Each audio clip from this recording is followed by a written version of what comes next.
Kali ini kita akan memulai perjalanan rohani ke Mesir.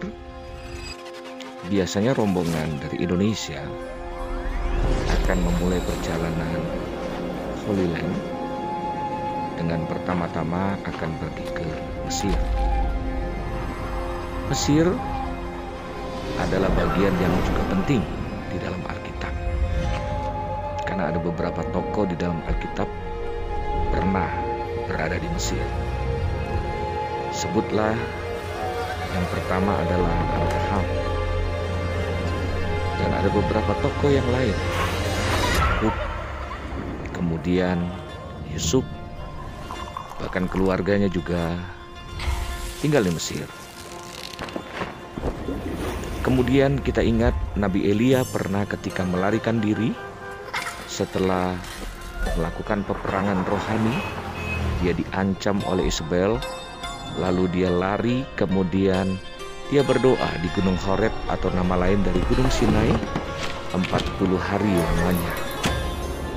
Dan tentu kita ingat Yesus, Yusuf dan Maria orang tuanya pernah melarikan diri karena memang mereka diancam akan dibunuh oleh Raja Herodes yang paranoid karena takut kehilangan kekuasaannya, sehingga mereka melarikan diri atas perintah Tuhan. Dan di Mesir ada beberapa gereja. Kita kenal Mesir adalah negara yang mayoritas Muslim, tapi di negara itu ada 15% orang Kristen ada di dalamnya. Kurang lebih dari jumlah populasi daripada Mesir ada 12-an juta orang Kristen yang ada di sana. Kekristenan di sana disebut dengan Kristen Ortodok Koptik. Dan ada banyak gereja-gereja yang indah di sini, termasuk yang kita lihat ada gereja gantung atau gereja tempat di mana Yesus, mama dan papanya yaitu Yusuf dan Maria berada tinggal di bawahnya. Dan ada juga tempat di mana Musa diapungkan di atas sungai Nil, dan itu ada di Kairo, ada di Mesir. Kita lihat keindahan gereja yang ada di dalam ini. Begitu banyak mosaik, begitu banyak lukisan. Dan kemudian pada suatu waktu, cerita yang penting di dalam Alkitab di mana ketika bangsa Israel beranak pinak sejak Yusuf tinggal bersama saudara-saudaranya, kemudian sampai 430 tahun bangsa Israel tinggal di sana. Dari seorang budak Yusuf kemudian menjadi orang penting di Mesir, tetapi akhirnya bangsa Israel dijadikan budak. Lalu Tuhan mengutus Musa untuk membawa bangsa Israel keluar dari Mesir untuk pergi ke tanah yang dijanjikan Tuhan, yaitu Kanaan, supaya dapat beribadah kepada Tuhan sebagaimana janji Tuhan kepada Abraham. Ketika Musa diutus, Firaun yang menjadi pemimpin Mesir mengeraskan hatinya, sehingga Tuhan memberikan 10 tulah supaya bangsa Israel boleh keluar.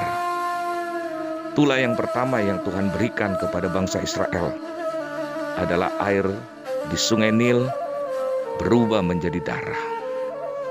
Tetapi tulah demi tulah diberikan kepada bangsa Mesir tidak membuat Firaun lunak hatinya, sehingga sampailah Tuhan harus mengambil setiap anak sulung daripada bangsa Mesir, termasuk anak Firaun.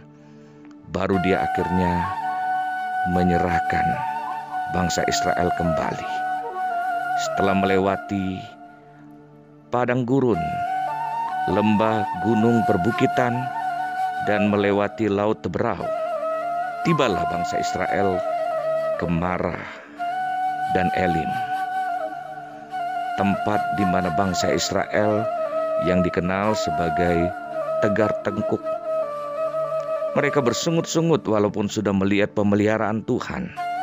Diberikan roti mana, diberikan burung puyuh, diberikan tiang awan dan tiang api sehingga mereka tetap hangat pada waktu malam dan tetap merasakan kesejukan di waktu siang.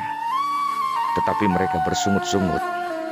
Dan ketika mereka mendapatkan air untuk diminum pahit, lalu Tuhan memberikan mujizat lagi, yaitu mengubahnya menjadi air yang manis.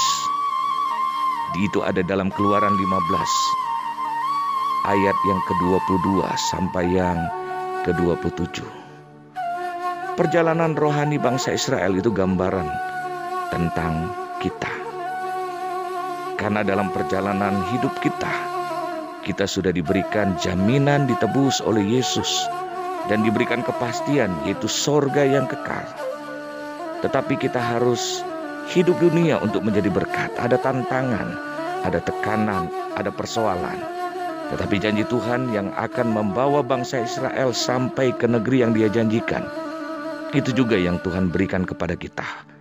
Ada tantangan, ada persoalan, tapi di dalamnya ada berkat, ada mujizat, ada kebaikan dan kemurahan Tuhan yang diberikan kepada kita, sebagaimana yang Tuhan buat kepada bangsa Israel sebagai pelajaran untuk kita semua.